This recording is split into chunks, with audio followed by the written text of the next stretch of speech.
వచ్చింది మన్మోహన్ సింగ్ అయినా. సో అప్పుడు రిటైర్మెంట్ వయసు లేదు. నెక్స్ట్ 2009 ఎలక్షన్లో భారతీయ జనతా పార్టీ ఎవరిని ప్రధానమంత్రి అభ్యర్థిగా ప్రపోజ్ చేసింది? అద్వానీ. ఎందుకంటే వాజ్పేయి 2006 నుంచే తీవ్ర అనారోగ్యం పాలయ్యారు. అప్పుడు అద్వానీ వయసు ఎంత?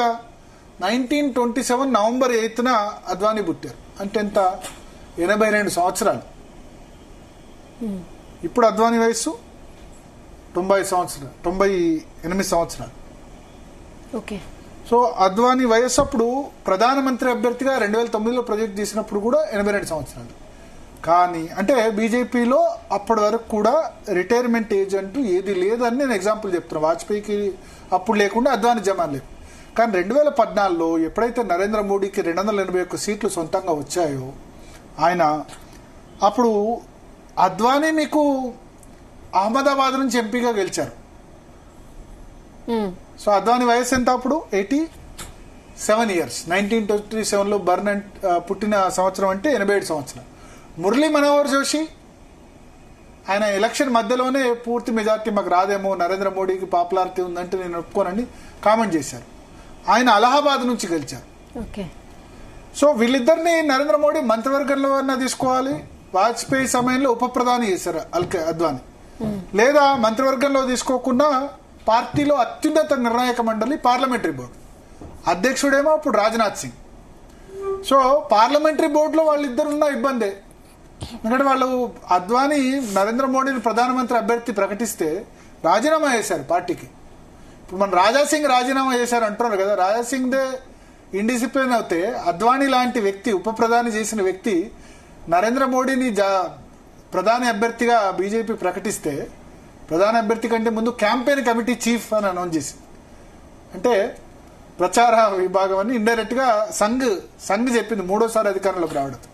అప్పుడు అద్వానీ నొచ్చుకొని రాజీనామా చేశారు. మరి అద్వానీ ఇండిసిప్లిన్ కదా. ఇప్పుడు రాజాసింగ్ దాని గురించి చెప్తున్నారు కదా.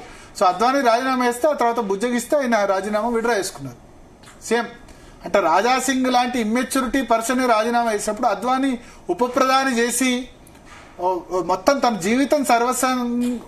జీవితం మొత్తం కూడా కమండల్ రథయాత్ర, హిందుత్వ రథయాత్రలు చేసిన వ్యక్తి కూడా ఒక దశలో పార్టీ కంటే వ్యక్తిత్వం అడ్డొచ్చి రాజీనామా చేస్తే అందరూ అందరూ చెప్తే కనుక విడ్రా చేసుకున్నాడు.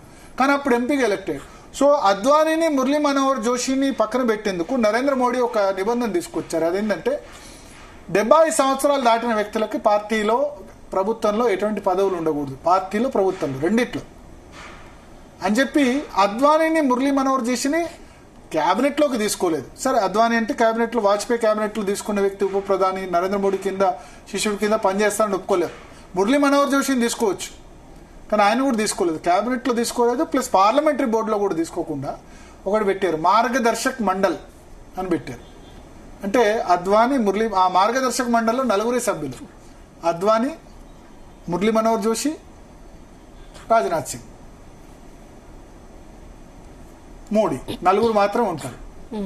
సో పార్టీలో ప్రభుత్వంలో 75 సంవత్సరాలు దాటిన వాళ్ళకి ఎవరికి పదవులు ఉండవని క్లారిటీగా చెప్పేశారు. ఇంకా ఏమని చెప్పారు? 75 సంవత్సరాలు దాటిన వాళ్ళకి యంగ్ ఉండాలి పార్టీ ఇంకా అని చెప్పి ఇంకా వాళ్ళకి 2014లో లాస్ట్. ఇంకా ఆ తర్వాత 19లో మన గాంధీనగర్ నుంచి అద్వానీకి టికెట్ ఇవ్వలేదు.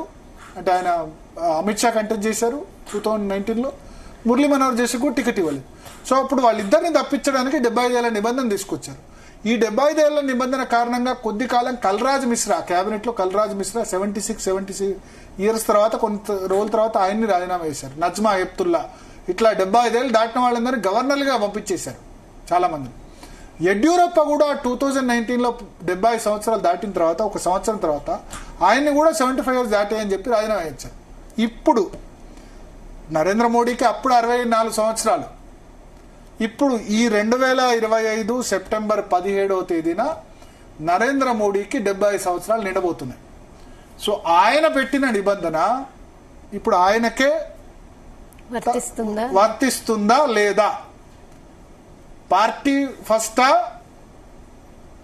సెల్ఫ్ ఫస్టా? Country first, party next, self last. So ఈ నిబంధన కేవలం ఆయనకే వర్తిస్తుందా లేదా?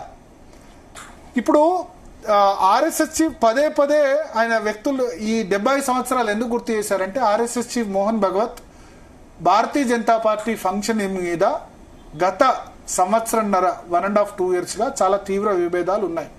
ఇది అంగీకరించకపోవచ్చు, సంఘ పెద్దలు అంగీకరించకపోవచ్చు, భారతీయ జనతా పార్టీ అంగీకరించకపోవచ్చు. కానీ సంఘ్ భారతీయ జనతా పార్టీ రాజకీయాల్ని దగ్గర నుంచి చూసిన వ్యక్తిగా నాకేమనిపిస్తుందంటే ఎలక్షన్ టైంలో నడ్డా ఒక స్టేట్మెంట్ ఇచ్చారు. చాలా సంఘ కార్యకర్తలు హట్ అయ్యారు. చాలా మంది భారతీయ జనతా పార్టీకి మళ్ళీ సంఘ్ వేరు, సంఘ్లో పనిచేసే వాళ్ళు పూర్తి స్థాయిలో బీజేపీకి పనిచేయరు, కేవలం ఎన్నికల సమయంలో హెల్ప్ మాత్రమే చేస్తుంటారు. నడ్డా ఏం కామెంట్ చేశారంటే మేము భారతీయ జనతా పార్టీకి సంఘ్ మార్గదర్శకత్వం ఇంకా అవసరం లేదు, మేము పెరిగి పెద్దయ్యాం.